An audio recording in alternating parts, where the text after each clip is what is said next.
I was just going to start with Jason Robertson, obviously coming back. What have you seen in the time you've been with him here? He seems to have really taken steps to become a complete player.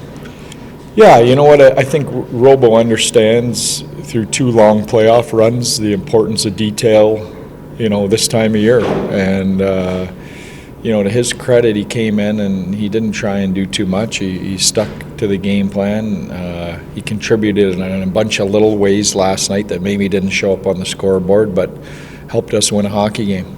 Knowing how much he loves offense over the last 3 years, has it been impressive to see him try to do more than just offense? Oh, for sure. I think that's always the big thing is getting offensive players to appreciate winning hockey, and that they still can create offense, by doing, the right thing with the puck all the time. And I think he's bought into that. I've said this for years in my time with him. I think he's a really underrated defensive player. I don't think he cheats. I think he's heavy and hard on pucks. He's more physical than people give him credit for. I think he doesn't get enough appreciation for what he does on that end of the ice.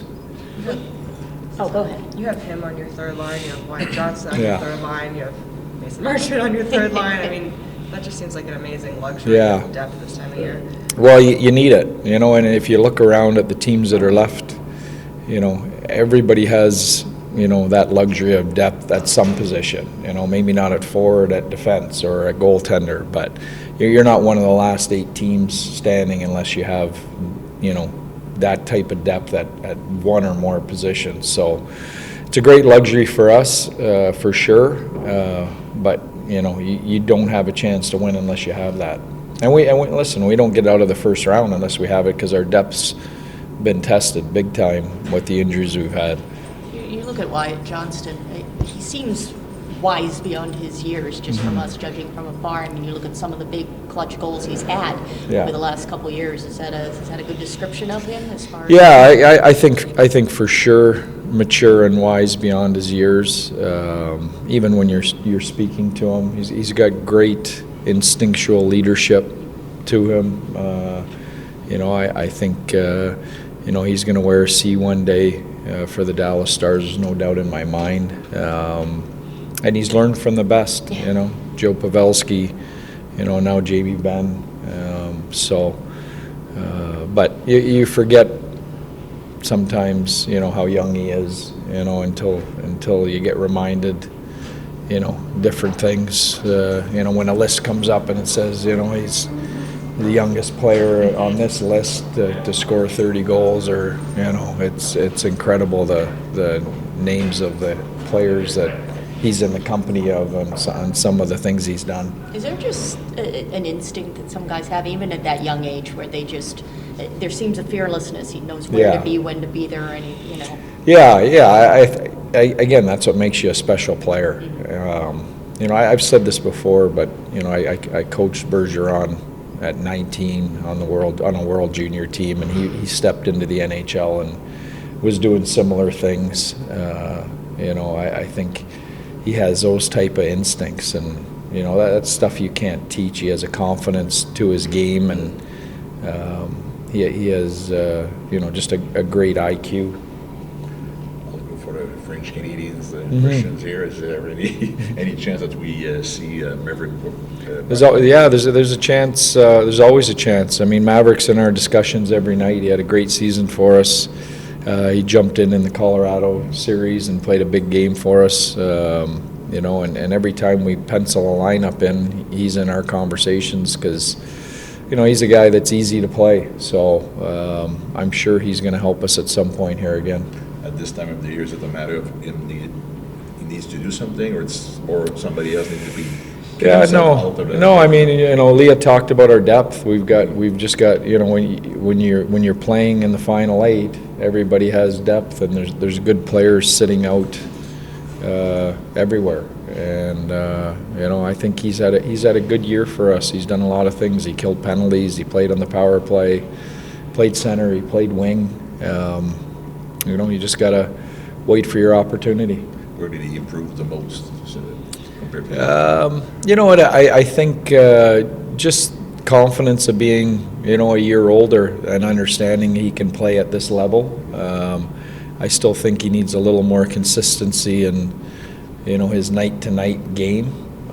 But all young players, unless you're, are exceptional, have that to learn. He's got to get bigger and stronger, but that'll come too. He's still a young player, but he did some really good things. Took a big step this year.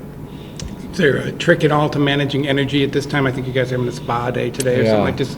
Little things like that, do they help? Yeah. I think as much mental as physical. We've been skating since September. With the four nations, we had a condensed schedule. Going to Finland, Finland. Everyone knows Dallas's schedule and travel already is one of the toughest in the league. So I think anytime we can get a day mentally and physically away, I think it's something that we have to take. I know you mentioned before the series started that Miro Heiskanen could come into this series. Well, he will. How he will close come is in. he? Yeah, he will come Yeah. in. How close is he, and where is he on the? He's close. I mean, I would call him day to day, game to game. Every time he skates and comes back the next day, we do an evaluation how he feels. I've said this before. There's other layers involved in this. He's got a surgeon that did the surgery in New York that has to sign off, and he has a part of this. But we're moving closer on all those things. One more actually from me. Jason Robertson said it last night about you guys winning game one. He's like, we haven't been in this position before. We got a chance to take home ice away, and just how much is that in the mind going into tomorrow? Well, I'll tell you, it was a long time coming. I'm glad I don't have to answer more questions about it again. It's almost like the Game 7 thing. You almost want to lose one so that you not really, but I think it was important for us to answer that question, and now hopefully that's put to bed and we can move forward. And there's a lot of those game ones, like our game, the Game 7 record I've talked about before, that we deserved to win or could have gone either way, and we just didn't win them. So it was good to be on the right side of that last night. Is the next game, because of that win, the approach is different than when you lose the first game? That's a good question. I think playoffs, it's always your desperation level always goes up after you lose a game. So their desperation, they're not going to want to lose 2 at home, so their desperation level is going to go up. We have to make sure that ours is comparable. And you're not used to it. And we're not used to it. We're used to playing from behind, yeah. What Winnipeg recommendations do you have for me? Good question. Yeah, no, I'm not familiar enough with Winnipeg yet, but First playoff yeah. If you have any, let me know.